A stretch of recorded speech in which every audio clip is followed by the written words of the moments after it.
Welcome to Chain Reactions, a weekly live stream and podcast from Myosin.xyz, the leading global marketing network. I'm your host, Blake, joined by my co-host, Polina, and join us as each week we explore the chain reactions happening across crypto by interviewing the leaders behind the industry's most impactful companies. We go live on X every Wednesday at 11 a.m. Eastern and release a podcast the following week. Let's get started. Welcome all, and thanks for coming through. This is Chain Reactions. This is our weekly live stream where we talk to founders, marketers, and all around awesome people from around the crypto space. Really excited today. We have a longtime friend of Myosin and just all around really sharp guy, Ben, on to talk all about Rootstock, scaling Bitcoin, Riff, Bitcoin DeFi, and all the rest. But how are you doing today, Ben? Good. How are you guys doing? We're doing good. Amazing. We're it's Thursday, almost Friday, so I'm feeling all right. Caffeinated and feeling good. I actually, I have the flu, so I got it from my kids. So it's been a long week of one getting sick and then the next and then so. Oh no. Yeah, I It's saw the you drink that season. tea. Yeah. You don't seem too sick, at least on camera. So I think that at least is a plus. Yeah. That's just all the filters. AI does a wonderful thing nowadays. But let's get into it, Ben. We'd love to have, the way we love to always start these is we love to learn about the man or the woman behind the story, I guess. So we'd love to kind of hear a bit more about, even pre-crypto, right? Like, what's your story, right? How'd you get into crypto? How'd you get into Bitcoin, obviously? And then how'd you get to Rootstock and where you are today? Let's start there. Yeah, I mean, it's an interesting question. And I would say I got into all of the things you just mentioned all in one go. So my background is not crypto at all. So I don't have what you would call a degen or a crypto background. So from New York, born and raised, moved to Europe to start my career. So I was originally a management consultant with Bain. So kind of, boring, corporate, strategic job. I then went into a private equity-backed company, WorldPay, the payments company, and I did go to market against some of their more digital competitors or our digital competitors ahead of a big IPO. Sorry, my daughter has just burst in the door. Did a big IPO, and then I got into fintech startups. So COO, MD, and when you're in an early stage startup, it's whether or not the title is operations or something else, it's all about growing the business, right? So growth is this malleable term, all about just, making sure that the business is getting bigger, right? And so I'd been an executive for about 7 or 8 years. And also I had my own advisory firm, helping companies grow, right? Because not that I've broken things down into playbooks, but it's more, I was thinking of myself as like a growth physical therapist, right? Where you sort of tell me, where your pain points are, and I kind of help you, you find the ways of solving them. And so one of my clients, longstanding, where I'm a board member, is an executive search fund, like a headhunter that Rootstock had used in the past for their previous CMO and for a few other roles. And there was an interim CGO role that came across, the desk, and I looked at it and I said, well, I had seen crypto to the extent that working in fintechs in 22 and 23, stable coins were beginning, right? We were beginning to see how it enabled instant money transfer,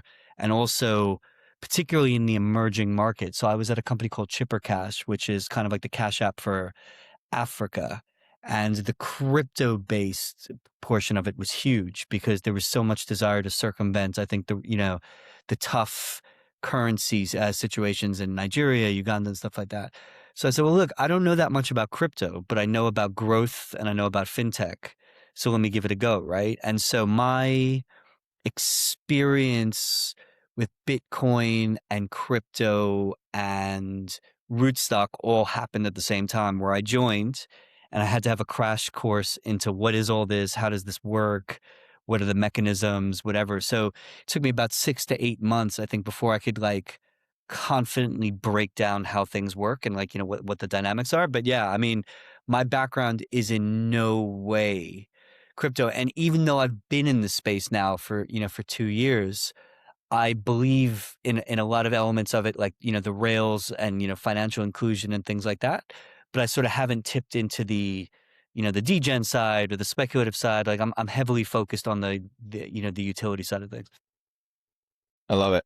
And honestly, it's probably good timing because, it's so funny. I think people are at this point kind of figuring out like, well, I guess I'm just thinking out loud because I think right now at the start of 2026, it's such a unique time, I think, for crypto in general, because we're seeing a lot of, there will always be speculation, but it feels like the narrative has shifted quite a bit towards institutional, towards real world use cases, towards tokenized assets.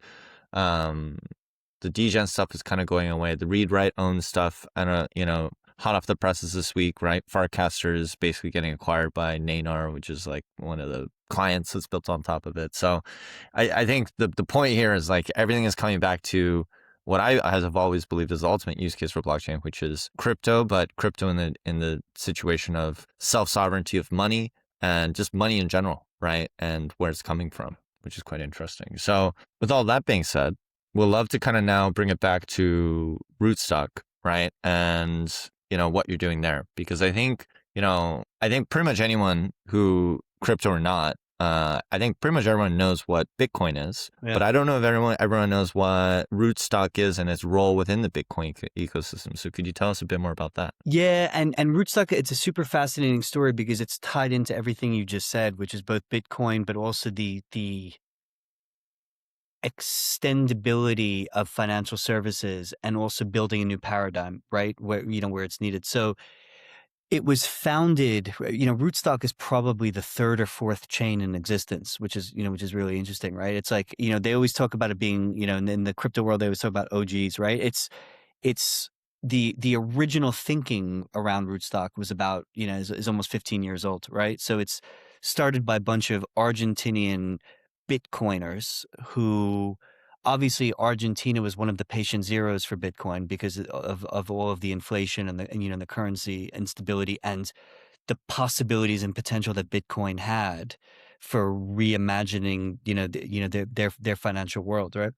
And so what Rootstock did was create the technology for programmable Bitcoin, so EVM compatibility on Bitcoin. Because if you think about Bitcoin, Bitcoin is safe and it's secure, but it's slow and you can't do anything with it besides store value, right? It's the chain is limited. So creating the EVM ability to build smart contracts on top of it extended, Bitcoin's capabilities.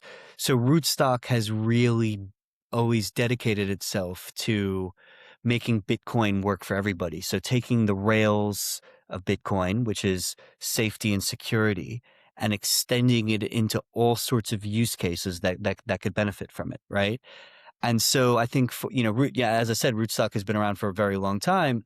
Initially, I would say for 5 or 6 years, the focus was on just nailing the technology, right? Because this type of work is incredibly complex and technologically demanding. So, we built best in, this is before my time, so I'll talk about them in the third person. They built like industry leading technology because they're the inventors of the technology, right? So how do you move Bitcoin, into what's called RBTC, so Rootstock Bitcoin onto the Rootstock chain? How do you ensure all of the security, things like that, right? So then afterwards, it was all about, okay, now that the technology is there, how do you build on ramps and off ramps into the rest of the crypto world, right? So that's kind of when I came in. So integrations with Layer 0, with LeFi, all of the leading ramps, bridges, things like that. USDT 0 as a stablecoin to enable interoperability. And then this last year has been about really cultivating the full DeFi ecosystem, eventually in the service of institutional use cases. So what Rootstock is trying to do with making Bitcoin work for everybody is because it's the longest running, a Bitcoin sidechain, and because it's got the security it does, it's got the highest hash rate after Bitcoin, right? So it's almost 90%. So it's literally the next best thing to Bitcoin. It's all about saying, okay, well, now that Bitcoin has been established as the digital gold, and now that there are Bitcoin holders who have held it for 10, 15 years and are expecting more functionality beyond price goes up, right? What can be done, but also what can be done with the Bitcoin rails themselves to power use cases beyond crypto speculation. So Rootstock is addressing all of that, but with Bitcoin at the center. And I think it would be super helpful to draw the parallel of like Rootstock versus Rootstock Labs, right? That you're the chief growth officer for Rootstock Labs. What is the goal of the labs? Yeah, so Rootstock is the chain, right? Yeah. And Blake mentioned a few times Riff. So just very quickly on the architecture, because of the fidelity to Bitcoin, the gas token on Rootstock is RBTC, right? So it's a wrapped Bitcoin, but as I mentioned, with the highest hash rate after Bitcoin. And then there's a utility token, Riff, which is primarily used as the governance token for the DAO, Rootstock Collective, but also it is used in the Rootstock ecosystem to help scale Bitcoin, right? So you could do more on the Rootstock chain.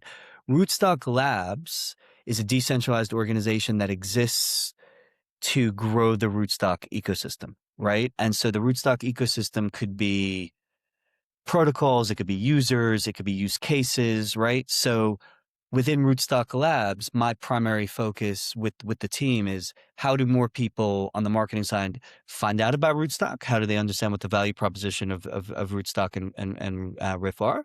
And then how do you draw both users and protocols to it so that the ecosystem is thriving? Mm. And I'm curious, since you mentioned that when you joined, you really tried to learn as much as possible and like understand the depth of of Rootstock, its story and everything. As your sort of first order of business as a chief growth officer, where did you map out, the areas of the opportunity? Because you mentioned that, the first year or last year you focused on interoperability a lot Yeah. and like really working with all these protocols. And I think coming into the space, let's say from Web 2, this is like a lot to kind of get your head around and enable this interoperability because the space is so fractionalized. So I'm curious of like, what were your, what was your go-to market, let's say, first things that you did when you joined? Yeah, that's a great question. So I think, and this is not a crypto specific, but as an executive, when you come in, I think there's a process where you first get a lay of the land, where you try to understand, okay, what are the internal dynamics of the company? What are the external dynamics of how the company is operating? Is there product market fit? What's the competitor set? What's the competitive differentiator? And then you say, what are the 2 to 3 things that I can do that would have the most immediate impact? And then I'll worry about the other stuff over time as I kind of build up my knowledge base, right? And so the interoperability piece, to me, it was the most obvious point, which is, it doesn't matter how great your technology is or how great the value proposition is if no one can use it because it's impossible to to get to you, right? And so that was like an obvious first step, which is, if you want to go to market, you got to go to where the markets are, right? So having layer 0, which gets you onto all the different chains, having all of these aggregator, I won't use all the term, the jargon, but all of these different front end things that enable users to kind of price compare or find the best routes to get on and off. That's like that's a no-brainer, right? And so like while focusing on that, I was then able to kind of really start to pull together a more robust go-to-market strategy of, okay, well, where do we think our proposition is going to resonate the most? Therefore, what do we do, right? Because I think because Rootstock had been so focused on the tech build side and also cultivating some of its key protocols that it launched earlier on, there was this real decision: let's get to go to market after we feel like we're at a level. So I focused just on where I could add the most impact quickly, and then bought myself time almost to sort of like plan out the the more involved strategy. I was like pausing because I wasn't sure if Pauline was going to follow up on that. But that makes a lot of sense. It's always this tricky thing within crypto, right? Where it's like we raise on an idea, but then we have to build the thing. But building these things on chain, it's not easy, number one, and it comes with a lot of risks, right? Because we've seen too many examples of when you rush it and then people get hacked and then the whole thing falls apart, right? So makes sense. But as you're kind of talking about, right, I think you guys are in a place where things are a bit further out now. The product is a bit further along. What I'm curious about is like, you guys have been around for quite a while. I feel like Bitcoin and that ecosystem evolved quite a bit and even in just the past couple of years, right? But I'm curious, like if someone were to come up to you today and ask you, why is Rootstock, why should I use Rootstock as like my Bitcoin L2 versus every other? Like, how would you respond to that? Would it be a tech thing? Would it be, just more integrations? Is it faster? Is it cheaper? I don't know. Like, how would you think about that? Yeah, I mean, look, it depends on what type of user you are, right? I mean, I think if you're being totally honest, like DeFi is more of an Ethereum thing, right? It's, because, Solana, it's cheaper, it's faster, whatever, right? So if you're within Bitcoin, you tend to already be quite ideological, right? Because you believe in Bitcoin, you believe in the ethos. So Rootstock is literally, I know I said it before, the next best thing to Bitcoin, right? It's the safest, it's the most secure. So it's proof of work, not proof of stake, right? It's architected to resemble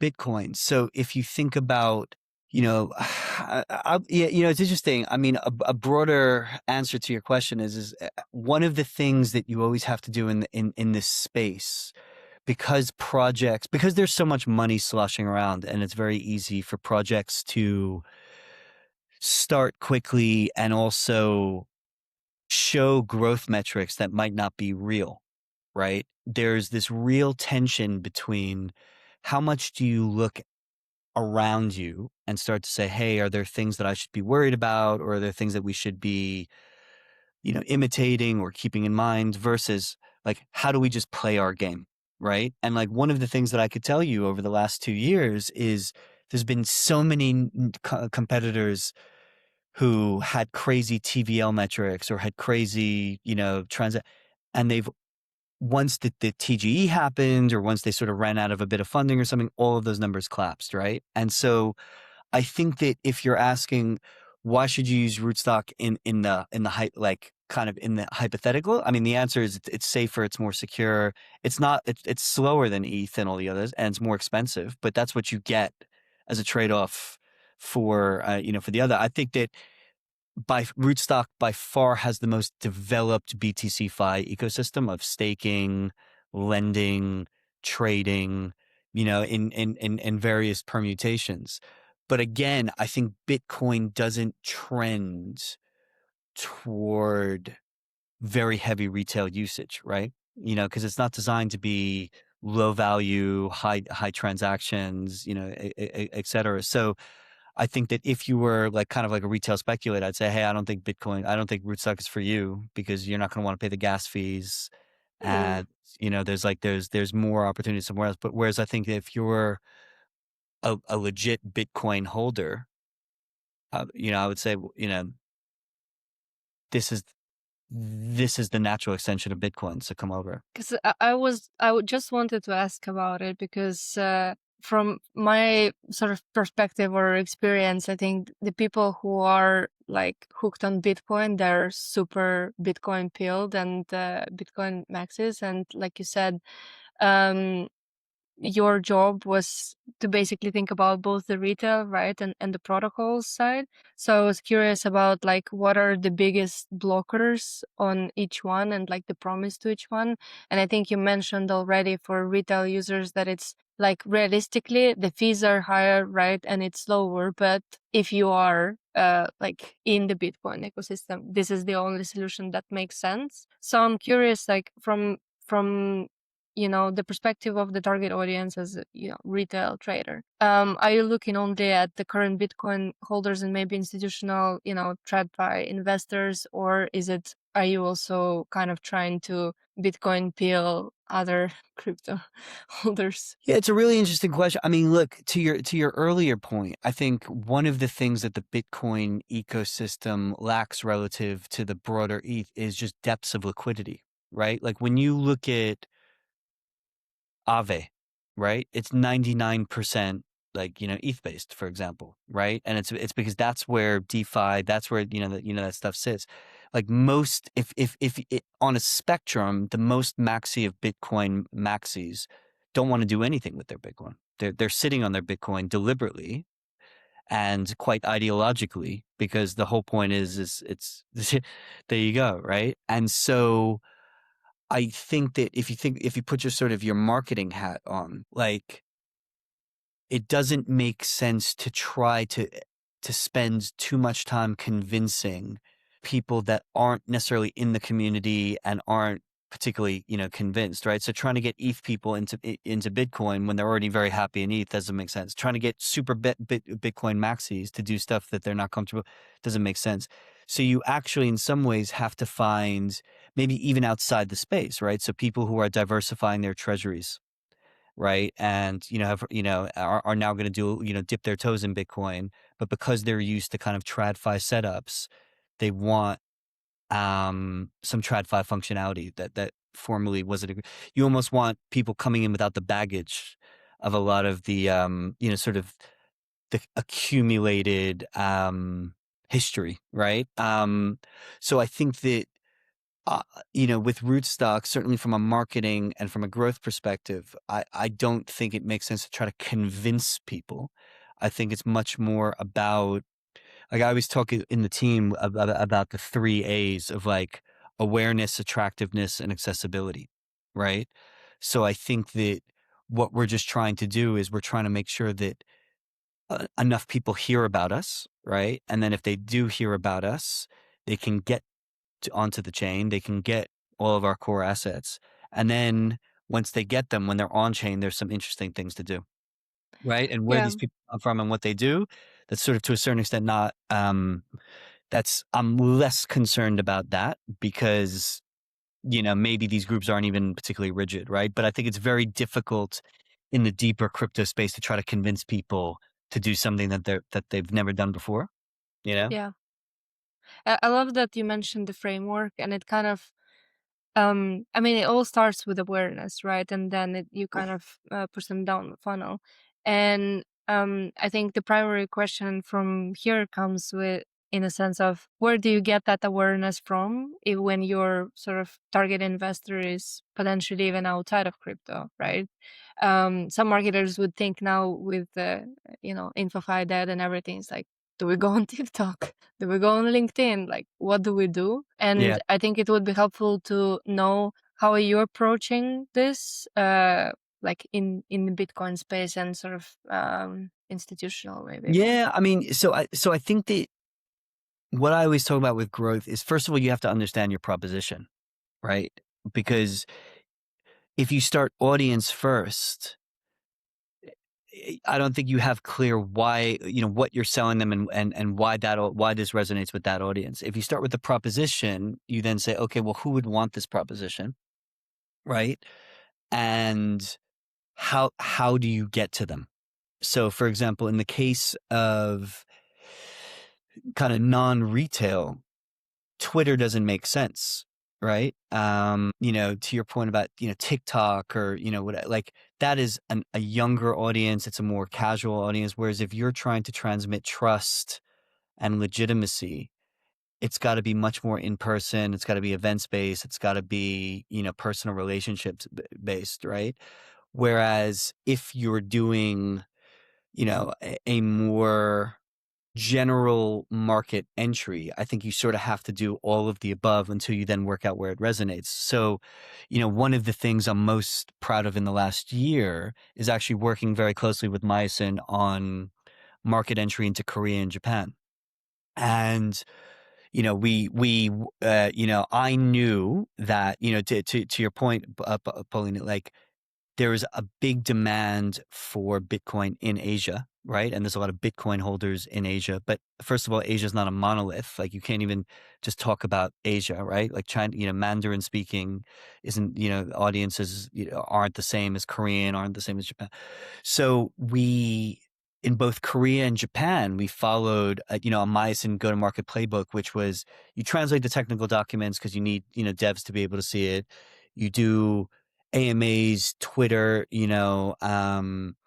KOLs, you do everything, and then you sort of see what starts to resonate and who it's resonating with, and then you sharpen the message, right? So Korea is a much more retail-centric market. So we've tightened our growth focus on, okay, how do we get accessibility in Korea? And we just got listed in Korbit, one of the big centralized exchanges, towards the end of the year, because we had gone for Korea Blockchain Week, and we met with the people and we really put a lot of effort in there. Whereas Japan is far less retail centric and far more institutional, right? And so we only worked that out by doing all sorts of tests, right? So you start off from a hypothesis of what your proposition is, who do you think it'll kind of resonate with, and then I think you try multiple things, and then you start to look for signals, positive or negative, right? Like what resonates, what doesn't, but you only sort of know that if you try a bunch of things, and you start to see what sticks, I think this is such a great insight that you found success in those markets by trying and testing, because I'm of the opinion as well that, there are playbooks and, frameworks and whatever, but it's not all written in stone. It always all depends on the timing, what type of messaging you have and everything. It all comes down to experimentation and iteration and just a lot of work and thought that you put into it. And you're like a living, breathing example of that. So to follow up on that success, and congratulations on getting listed. Are you eyeing any new markets in 2026, or what are we sort of what is Rootstock Labs focusing on this year? I think 2026 for Rootstock is a consolidation of all of the the work and the planning and the learnings of 2025. All of our key metrics improved dramatically in 2025 because we were very intentional with what we wanted to do, with the ecosystem. So now it's all about, okay, we have a clear proposition, we have a clear user base, we have a clear product roadmap, for that user base. So let's really make the most of it. I think that we're not thinking new markets, because now that we're beginning to see traction in these new markets, it's like, why don't we make the most of that first, and then and then we can incorporate those learnings. But to your earlier point, like I'm actually allergic to playbooks. I've worked over the course of my career with a lot of venture capital funds, and they love a playbook, right? Because I think it suggests that there's a repeatable model, and that if you just follow the certain steps, everything works out. And it's actually, I think, each company is different. The macro, the settings are different. So the more important thing is to just be objective led, but incredibly flexible as to, oh, okay, this isn't working. So for example, again, going back to the Myosin example, like with both markets, we were constantly tweaking what we were trying to do and the tactics we were doing based on what we were seeing, versus, no, let's keep doing this. Because again, to one of your earlier questions, you can't force people to engage with you the way you want them to engage with you. You actually have to more literally go to market and then see what you get from the market, and then say, oh, okay, right, okay, so this is what's resonating. Let's do more of that. Or, oh, okay, this doesn't seem to work. Why don't we change the messages and raise the salience of that instead?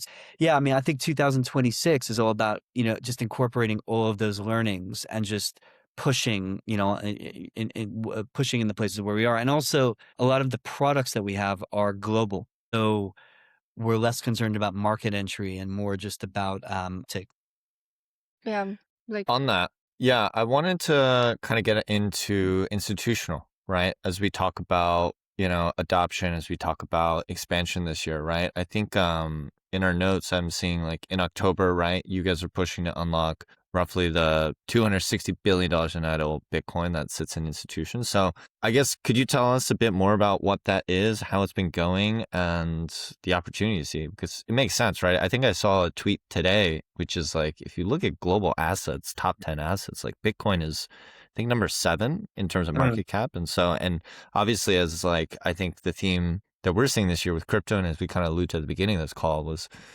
institution is here, and frankly, for most of them, like Bitcoin is the first thing they'll deal with, right? And the first thing that they can understand. So yeah, we'd love to hear more about that. Yeah, I mean, so we announced Rootstock Institutional in October at Digital Asset Summit. So what that comprises is working with both, ends customers. So whether that's, digital asset treasuries, whether it's high net worth individuals, funds, et cetera, and also intermediaries that, have them on the books to first understand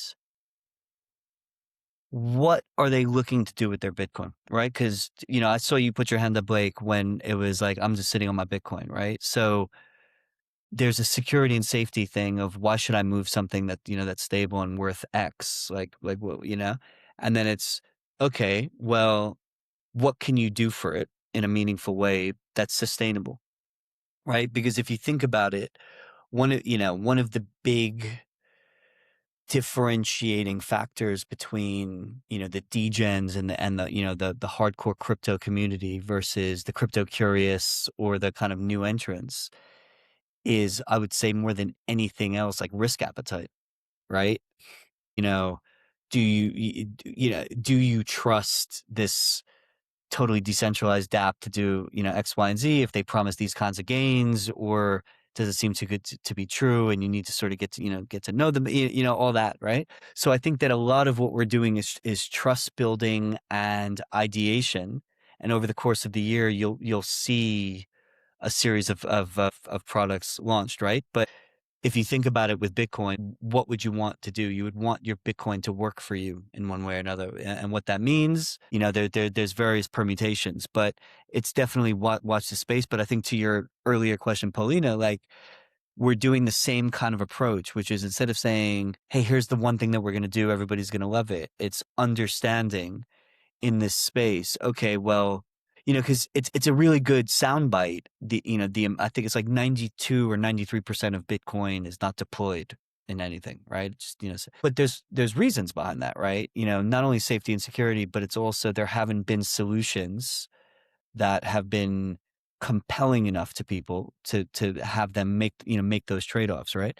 So we've been spending just an extensive amount of time almost on a listening tour and kind of like an ideation. And then, you could expect probably the next 6 to 9 months, for, a rollout of some things. But I think interestingly, and, because obviously we're talking about marketing, I don't think you can expect us to make a lot of noise about it, because if you think about the crypto world, it's a very noise-driven world, right? Like, hey, look at us, because what you're trying to do is fake it till you make it, and you're trying to create the perception of scale. You're trying to create the perception of success. Whereas, like, the quieter you are and the more out of the spotlight you are, just building. That's how you build sustainable stuff, right? So we have plans, but they're not going to be sort of blasted on an AMA or something like that. So mysterious. We can't, But trying I to think pull it's it a out. common thread, to be honest. Like whenever it comes to institutional growth or something, it's always quiet and sort of happens in the background, and then you just see, news articles. Then you just see Cointelegraph tweet about it or something. And I feel like it always happens behind closed doors. And something that you mentioned earlier is whenever your main thing is to evoke that trust and bring in those individuals and like sort of, pill them, like Bitcoin pill them, it always happens through like events and personal connections and things like that.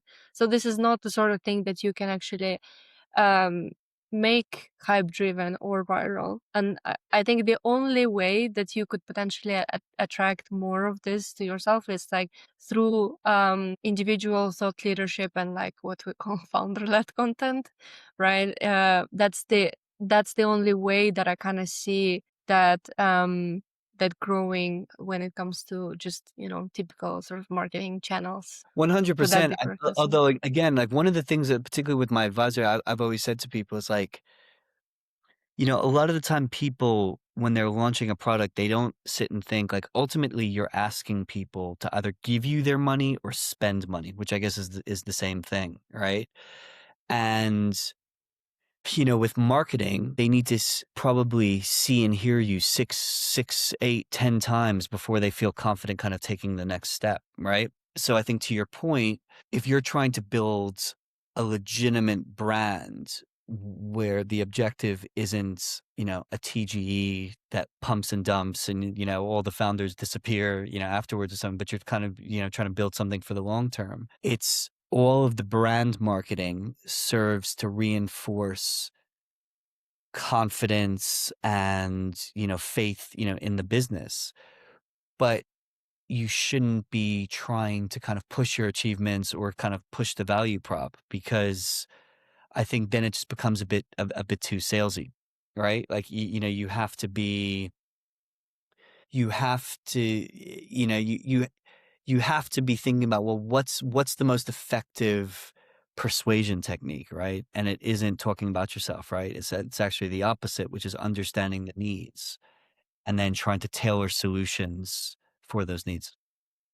And then show, don't tell, right? Yeah. I hear where you're coming from. It's like coming from a place of confidence, not coming off too pick me, desperate, I guess, especially with institutionals, I feel like. Yeah. Yeah. Well, also because crypto is quite an interesting space because so many of the metrics are public, right? Yeah. Like if you think of, look, all startups are fake it till you make it, right? But it's not like most startups are, are on these dashboards that show all of their revenues and their daily orders and stuff, right? And so there's an incentivization to game it, or there's an incentivization to have very kind of hacky shortcuts to kind of get big quickly, with the idea being then, being big attract.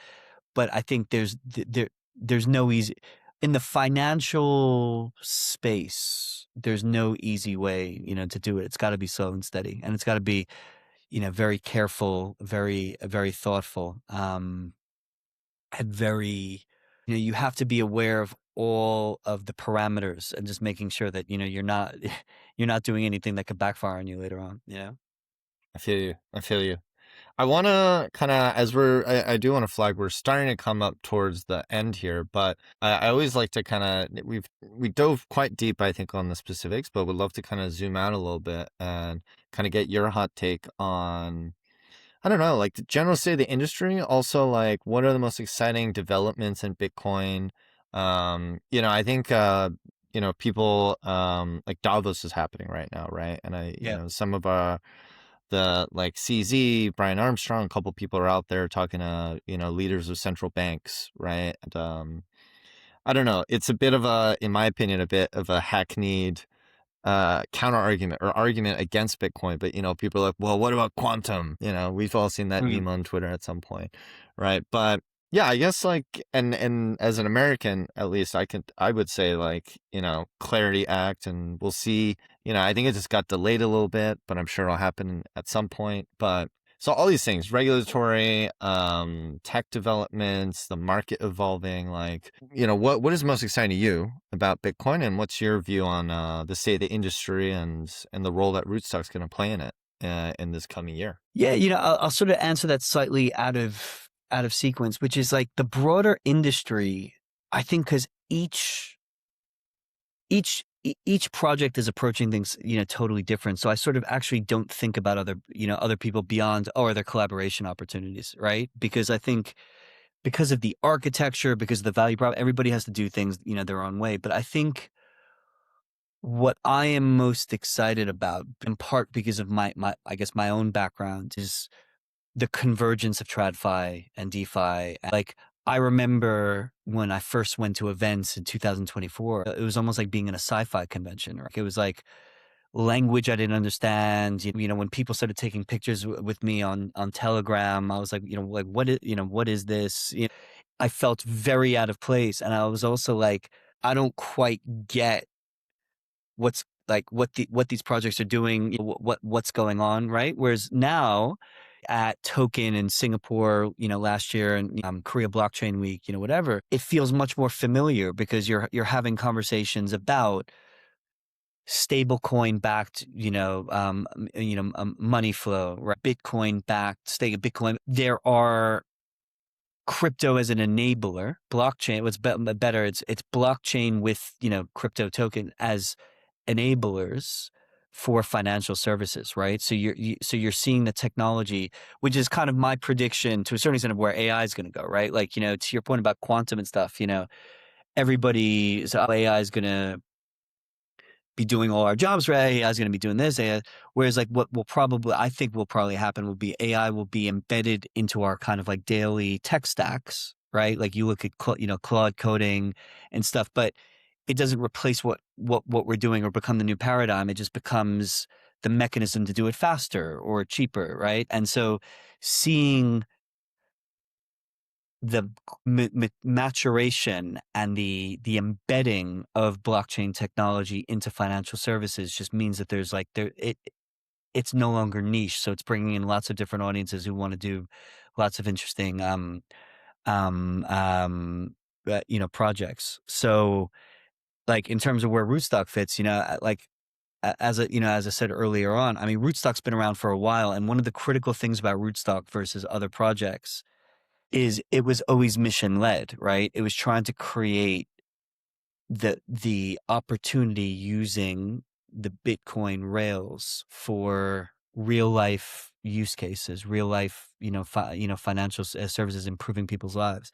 And so now that the world has caught up to Rootstock, Rootstock is in a position to be able to offer those solutions. I think Rootstock is perfectly positioned in where the industries go. So 2026 is the year of Rootstock.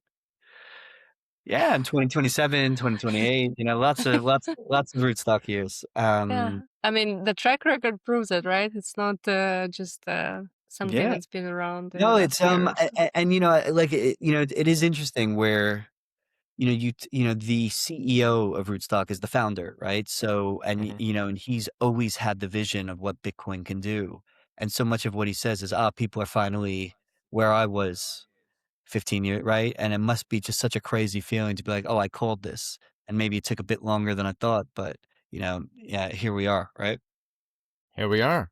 It's happening. The mainstream moment is upon us, and I think you guys are really well positioned for it. So it's very exciting stuff. Yeah.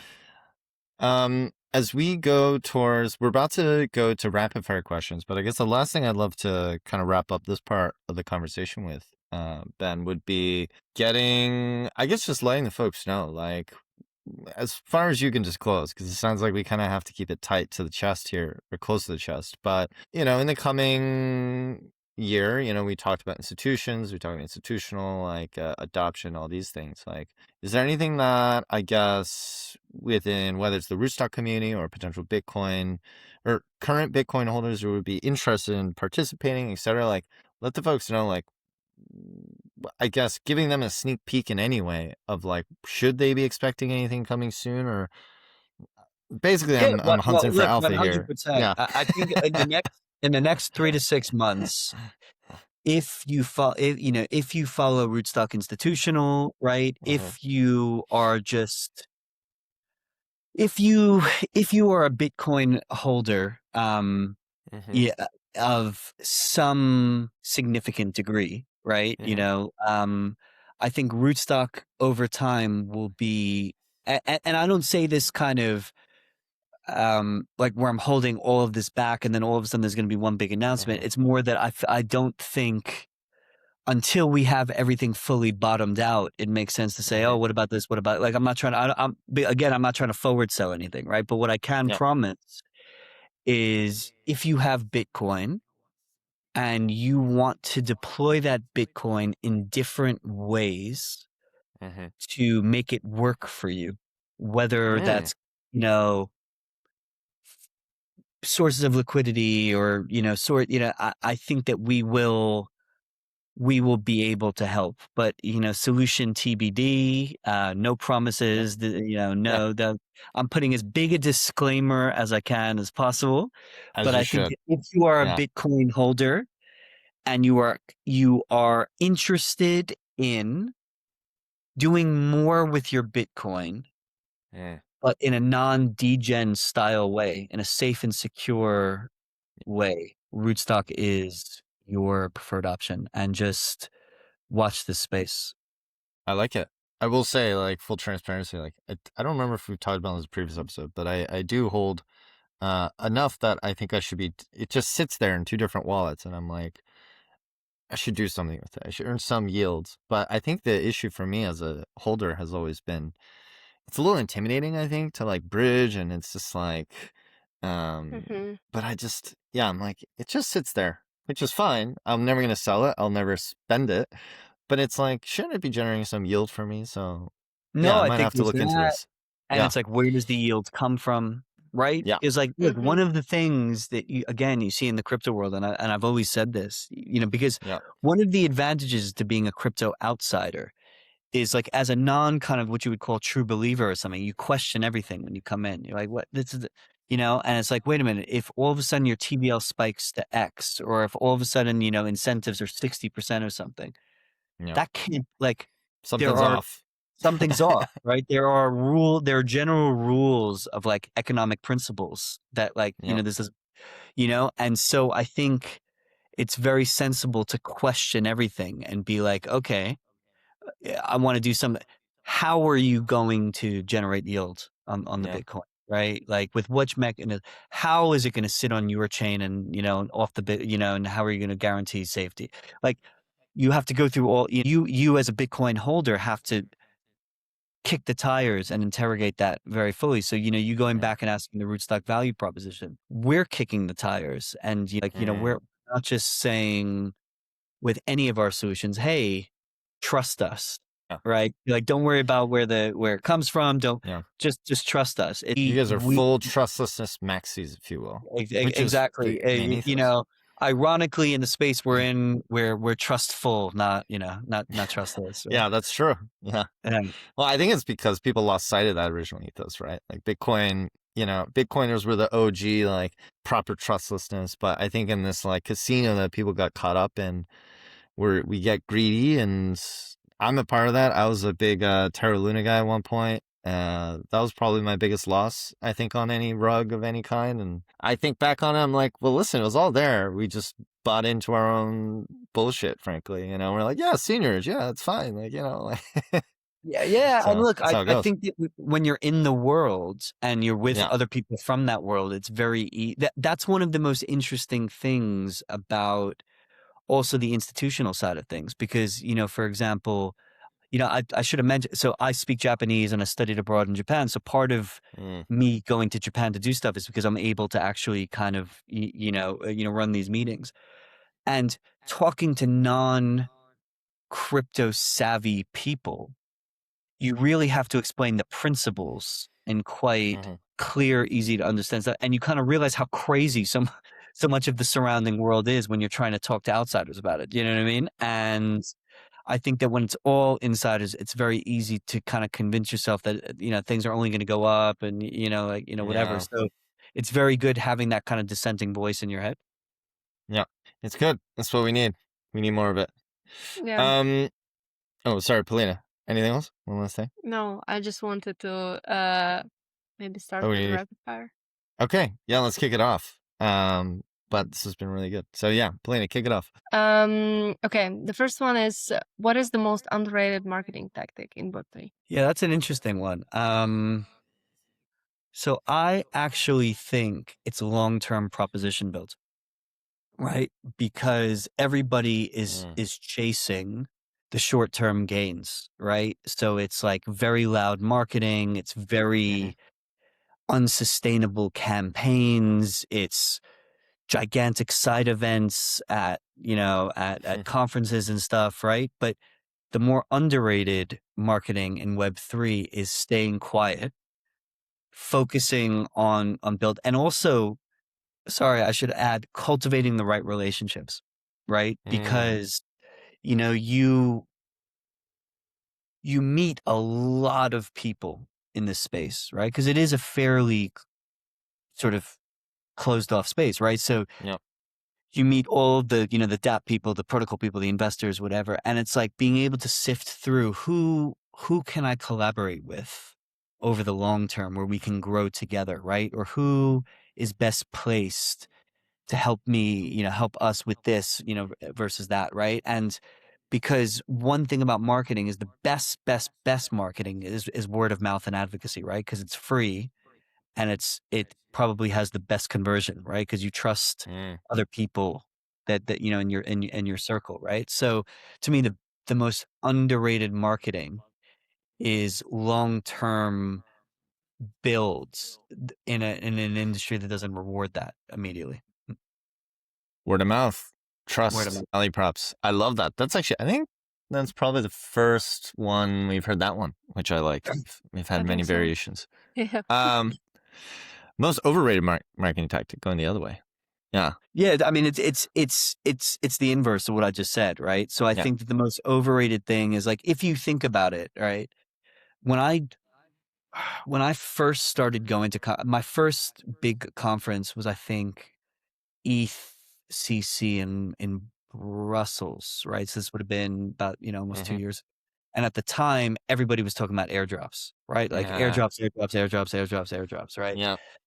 And obviously, that flopped over time, right? Then there were things like renting TVL, right? From all of these people that would put their TVL on multiple protocols, at the same time, right? I think that, yes, you could give away free money. Yes, you could do, but if you look at where, the protocols that have really both thrived and grown over the last 3 to 4 years, they didn't take shortcuts, and it wasn't giving away things for free, or it wasn't, short-term marketing. It was very much about the underlying value proposition. So I think that very hacky, tactics to get to like a kind of a quick fire, KPI are like super overrated. Yeah. Very much total slow and steady wins the race, I guess is the thinking. Yeah. 100%. Yeah, for sure. The next one is on our list is which crypto brand or project you think is doing well right now. That's not Rootstock. Yeah. So what's really interesting, I don't know if people have come onto your podcast to talk about it, but one of the things that is happening, because a lot of the questions you guys have been asking have been about institutional. There's this real cohort of institutional focused dApps that are like very serious, run by like really great people, and have had the accompanying growth. So, and they all work with each other, right? So Midas, which is real world assets, Hyperrhythm is a dApp, but has all sorts of other things. Morpho and Wheeler as lending protocols, Steakhouse Finance, Rack is like, there is this cohort of protocols that understand what institutions will need in order to, to go on chain, and they're servicing. So if you look at it, Morpho is killing it, Midas is killing it, Wheeler's killing it. And knowing those guys, they're great, They're all up there. A lot happening, and I think I would double click on Morpho. I think because I think what they've been doing in terms of like bringing kind of institutional capital to the masses is pretty game changing. 100%. And Yeah. And there's both network effects, but there's also just virality, the more people that see it, the more people that come in, and they're really serious. It's like a really serious operation. Exactly.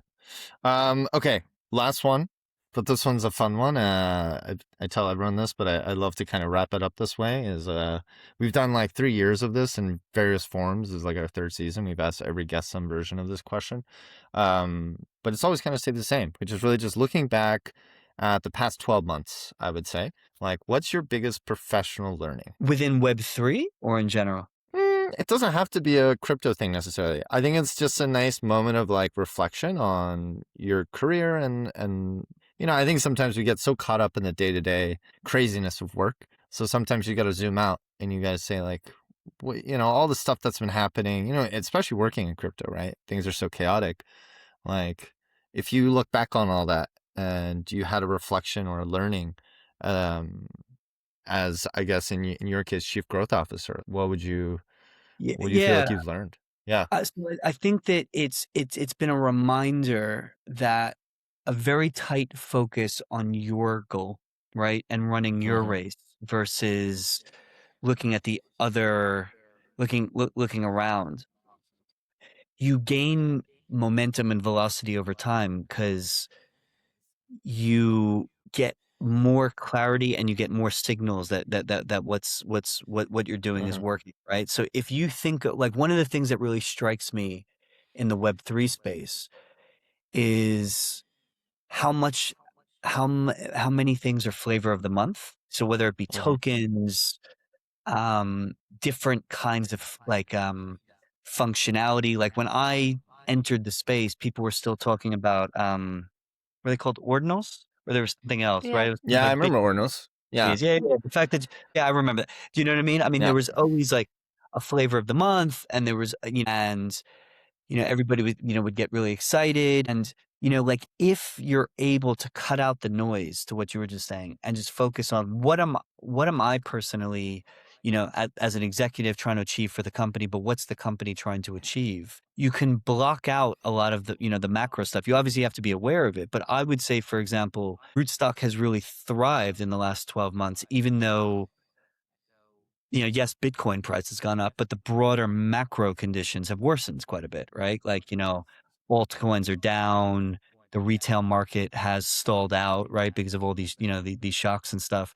But we personally at Rootstock haven't felt it because we haven't been trying to chase multiple things at the same time. We've just been trying to win our race and play our game, right? And so I Yeah. think just having relentless focus and clarity on what you're trying to Mm. achieve Yeah. and blocking out external noise.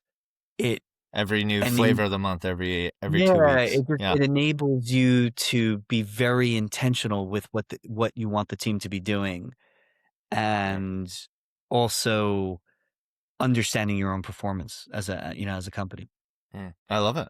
I think it's great. I feel like throughout this whole conversation, there's been a very clear through line of just kind of, and I think it speaks to what you've been doing. I think it speaks to what Rootstock has been doing, which is like just staying focused, heads down building, getting shit done. And I think it seems to be paying off at this moment, especially in this past, end of last year. And now I'm sure what's coming up this year with, Bitcoin is, I got to say, like, ETH was my entry point. But at the end of the day, I do think there's a lot of people who, over time, all roads end up leading back to Bitcoin at some point or another. Because, ETH is volatility and so does Bitcoin, but Bitcoin's a little less volatile than ETH. So I'm like, I want to store some value there.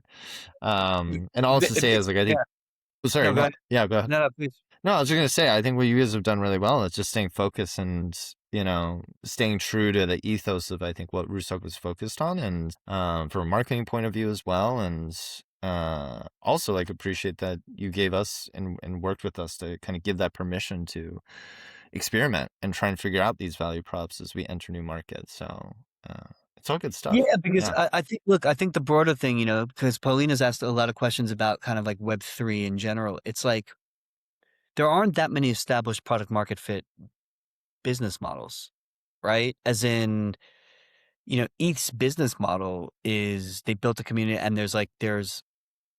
there are enough ETH holders, who are interested in it, right? That they then sustain the, the ecosystem, but that's not necessarily a business model as such, right? So if you're, I mean, obviously ETH is super successful, but it's, I think that because there aren't blueprints to say, okay, yeah, we're gonna do it like these guys, but maybe slightly different here or there. It's like you have to have an open mind, and you have to work from what you have, but also where you see the market maturing, right? Yeah. Like so. Yeah, I mean that's what has been so great about the working with Myosin on these on these market entries, because you could start with a hypothesis, but the hypothesis could easily be disproven, and you have to not be precious about it and say, oh no, it's like people that are wrong, I'm right. You have to say, okay, well, if the if the Korean market isn't particularly institutional because regulation is so tight, but everything flows from speculation on the token, in which case you need to be on a centralized exchange, right? Yeah. That's a go-to-market, to your early playbook. Get onto a Right. centralized exchange. But Yeah. like you wouldn't know that until you tried a few things that what resonated, right? So you got to keep an open mind, and you got to just be hyper. You got to be tracking everything, and then be hyper responsive, and then say, okay, cool. Like, well, I forgot what the expression is. Like strongly held opinions. I'm sorry, Simon and I use this one all the time. Strong opinions loosely held. loosely Yeah. held, right? As in, That's like you always have to personal be motto. willing to kind of pivot, right? So yeah, That's no, how and it's him and I worked for talk us, every day. and hopefully it'll continue to. Fingers crossed. But I'm bullish. I've seen the behind the scenes. You guys are doing great stuff, and excited for what's coming up next. So we'll make Amazing. it happen. All right, we are running a little bit over. But thanks so much for staying a little bit late. But I guess as we wrap things up, Ben, any final call outs for anyone listening, either on the live stream or the pod when we publish it next week? Where should people go? What should people do? And then we'll wrap from there. Yeah. Yeah, I mean, look, if any of this sounded interesting, Rootstock, you can follow Rootstock Labs and Rootstock Chain on LinkedIn, on Twitter, on there's Discords, there's Telegrams, like whatever your preferred engagement method is. But yeah, I mean, if there's one takeaway for the listeners here, it's Bitcoin is now here to stay. Rootstock is making Bitcoin work for everyone, and it's been 10 years, and and it's been a great 10-year journey, and the next 10 years are going to be even better. Boom. Love it. Bullish. Buy Bullish. Thank Bitcoin. you. Hodl. Exactly. Use Rootstock. Buy Bitcoin, get onto Rootstock. Right. And with that, Ben, thanks so much for coming on. This is a really fun conversation. Always love to talk about, Bitcoin and what's coming up there and what you guys are doing, and excited for the rest of the year. So thanks so much for coming on. Have a great rest of your day and rest of the week, and we'll see you online. Thanks so much. Amazing. Thanks so much, guys. See you online. All right. Bye. Talk to you Ciao, soon. ciao. Ciao, ciao.